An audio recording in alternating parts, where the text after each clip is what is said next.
Hey, thanks for visiting my channel. Just kind of wanted to give an update for things to come in April.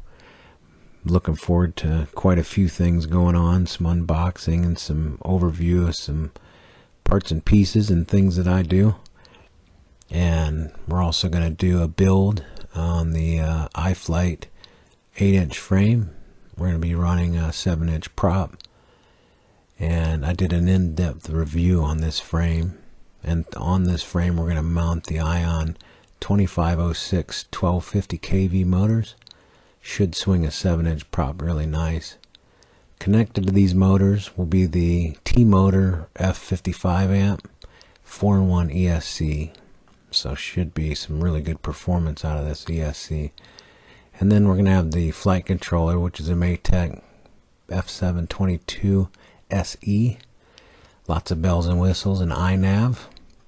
And then for the VTX, we're going to do the Foxeer Clear TX2. Looks like going to have some 800 milliwatt for that. And then the camera connected to it will be the Falcor Mini. I'm really looking forward to seeing the video through this thing. And then in tandem, we're going to run the RXSR with the XM Plus. I've had some issues with fail-safes on the RXSR, so I'm looking forward to seeing that together. And then an older model of the compass and GPS unit. I know there's a newer one, but I'm kind of comfortable with this one.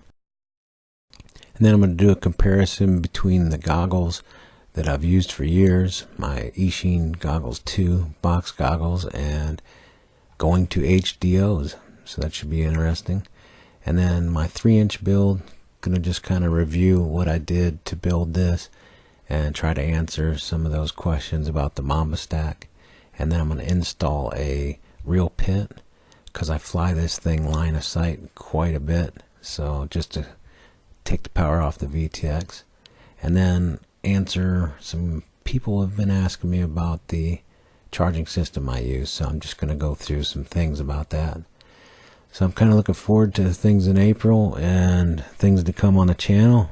I really appreciate your time, and please ask any question about anything that I got here, and I'll try to do my best to answer it for you. So that's what this is about.